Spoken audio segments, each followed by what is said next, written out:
You wake up early, you work all day, you come home tired, and still, your bank balance barely moves.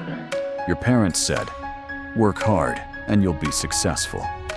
But what if hard work is doing the opposite?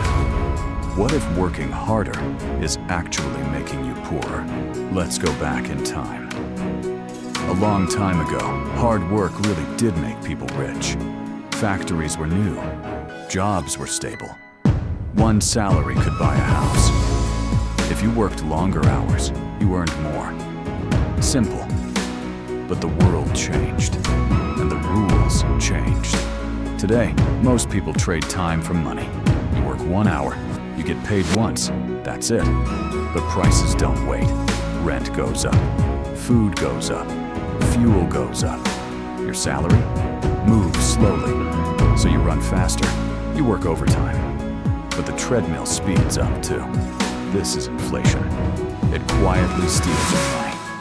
If your salary goes up 5%, but prices go up 10%, you didn't get richer. You got poorer. Workers earn once, owners earn again, and again, and again. The system rewards ownership, not effort, not loyalty. Ownership. Here's the turning point. Hard work is not bad. Blind hard work is. People who escape the trap do 3 things differently. They build rare skills. Skills that are hard to replace, hard to automate. They buy or build assets.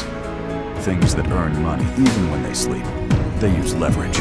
Technology, people, systems. One effort, many results. The problem isn't you. The problem is the rule you were taught. Hard work alone won't save you. Smart direction will. Ask yourself, am I learning? Am I owning? Am I multiplying my effort? If this changed how you see work and money, like the video, subscribe for simple explanations of how the system really works. Because once you see the rules, you can finally play to win.